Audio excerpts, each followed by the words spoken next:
Katika kitabu kilichoandikwa na mwandishi kutoka Canada anaitwa Alain Donno, kitabu kinachoitwa The System of Banality. Alain Donno katika kitabu hiki, moja ya maneno aliandika, anasema kuwa the media environment produce a culture where triviality dominates, the depth is dismissed.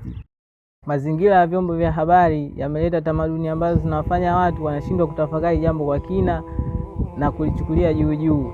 Mfano, katika jamii zetu inaweza katokea janga kubwa ambalo linahitaji watu kwenda kusaidia, lakini watu wanachukua simu zao na kuanza kurekodi jambo lile ili waweze kutuma katika mitandao ya kijamii. Yote haya yanatokana na watu kuangalia vitu katika vyombo vya habari na kuvichukulia juu juu bila kutafakari kwa kina.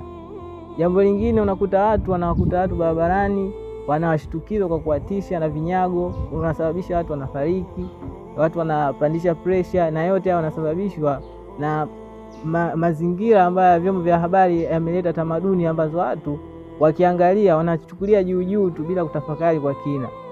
Lakini pia Mwenyezi Mungu anasema katika surati Yasin aya ya 12, anasema inna nahnu nuhyil mauta wa naktubu ma qaddamu wa atharahum wa kulla shay'in ahsaynahu fi imamin mubin. Hapo pointi tunaoilenga ni pale Mwenyezi Mungu anaposema wa naktubu ma qaddamu wa atharahum, na sisi tunaandika waliotanguliza na walioacha nyuma. Yaani hapo inabidi watu tujitathmini. Mtu unapochukua content isiyofaa katika mitandao ya kijamii na kuiposti, unakuiacha, pindi unapoondoka katika huu ulimwengu utaacha nini? Na utapoacha Mwenyezi Mungu atakuandikia nini? Kwa hiyo hapo inabidi tujitathmini, tuache mambo yaliokuwa katika hii dunia, tuache mambo ambayo yalikuwa mazuri na sio yale mabaya ambayo tutaandikiwa pindi tutapoondoka katika hii dunia. Wabillahi tawfik.